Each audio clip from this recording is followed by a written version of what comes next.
Norman Lear was woke before woke became a derogatory smear. He was woke before it was briefly appropriated in mainstream parlance as a liberal badge of honor.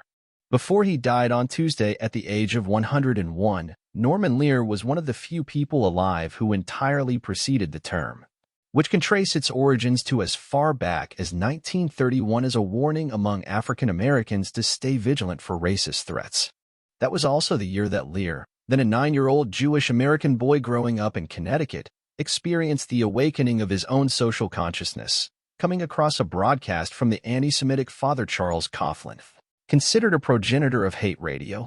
I started to pay a lot more attention to people who were even more different in the eyes of people like Father Coughlin, Lear told NPR in 2012. His cognizance of and desire to confront social bigotry permeated his body of work as a producer, starting with his magnum opus All in the Family. Through the white working class, every man, Archie Bunker, modeled in part after his own father, and his relatives and neighbors, Lear provided avatars for American households to contend with issues involving race, gender, sexuality, and religion.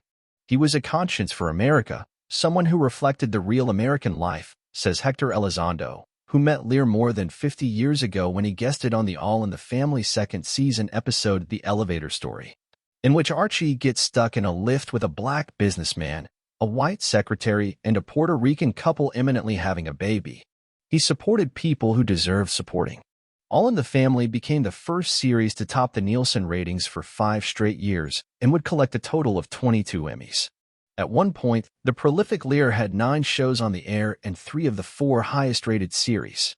Several of his shows featured black or interracial casts, including Sanford and Son, Good Times, The Jeffersons, and Different Strokes. But early on, as Lear wrote in his memoir, 3 members of the Black Panther Party visited his CBS office to note that, as with Good Times' Evans family, black characters were always represented as impoverished. In response, Lear created The Jeffersons, which follows the titular family after they move on up to the East Side, to a deluxe apartment in the sky. He listened, says Gloria Calderon-Kellett, co-showrunner of the 2017 to 2020 revival of Lear's One Day at a Time. He very much understood his privilege, and he leveraged it consistently for other people. For him, it was, how can I best serve you guys in the telling of this story authentically?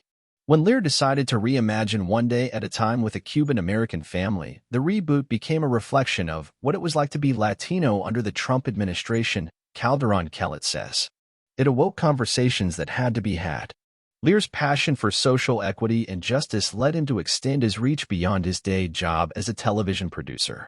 In 1981, he founded the civic engagement nonprofit People for the American Way, an organization that continues to work to defend progressive ideals and democracy. I think there's a thread through all of Norman's professional life, says Executive Vice President Marge Baker. His work in entertainment was based on his real concern about the frightening divisiveness and intolerance in our society, and he used his artistry and genius to help people understand what was going on. He thought if he could make them laugh, they would listen. That belief fueled Lear's 2000 gift to the USC Annenberg School of Communication and Journalism to establish his eponymous Research and Public Policy Center, which studies the impact of entertainment. Norman knew intuitively that entertainment has the power to reflect and shape culture, and he had a history of uplifting the stories of underrepresented communities, particularly Black and Latino characters. Long before anyone was talking about diversity and representation in Hollywood, says Erica Rosenthal, director of research at the Norman Lear Center.